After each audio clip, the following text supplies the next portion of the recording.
Polavaram project బహుళార్థక సాధక project మాత్రమే కాదు, చాలా విషయాల్లోనూ రికార్డులు తిరగరాయబోతోంది. ఎందుకంటే ప్రపంచంలోనే గొప్పదని చెప్పుకునే చైనాలోని 3 గోర్జెస్ ప్రాజెక్టును తలదన్నేలా పోలవరం ప్రాజెక్టు నిర్మాణమవుతోంది. చైనా 3 గోర్జెస్ ప్రాజెక్టుకు పోలవరం ప్రాజెక్టుకు మధ్య ఉన్న తేడాలేంటో ఇప్పుడు తెలుసుకుందాం. భారీ నిర్మాణాలకు వేదిక చైనా. అలాంటి వాటిల్లో ఒకటి చైనాలోని 3 గోర్జెస్ డ్యామ్. హూబే ప్రావిన్స్లో యాంగ్జీ నది మీద ఉండే ఈ డ్యామ్ ప్రపంచంలోనే అతి భారీ బహుళార్థక సాధక ప్రాజెక్టుగా పేరు పొందింది. 3 గోర్జెస్ ప్రాజెక్టు 3 మహానదుల కలయిక. 1994లో దీని నిర్మాణాన్ని ప్రారంభించి 2003లో పూర్తి చేసింది చైనా. అప్పటి నుంచి అతి భారీ బహుళార్థక సాధక ప్రాజెక్టుగా ఇది నిలుస్తూ ఉంది. అయితే ఇంత గొప్పగా చెప్పుకునే 3 గోర్జెస్ ప్రాజెక్టును పోలవరం ప్రాజెక్టు బీట్ చేయబోతోంది.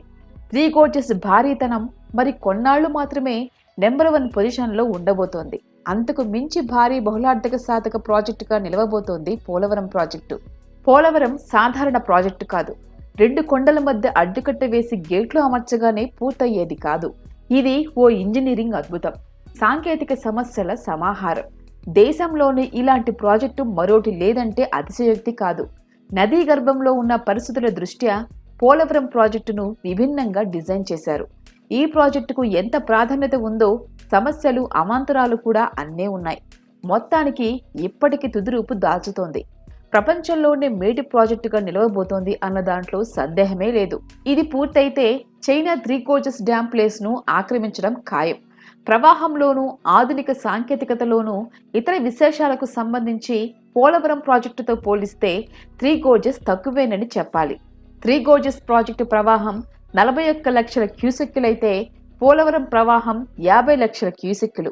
అంతేకాదు, పోలవరం ప్రాజెక్టు పూర్తయితే దాని ద్వారా ఏకంగా 38 లక్షల ఎకరాలకు సాగునీరు అందుతుందని అంచనా.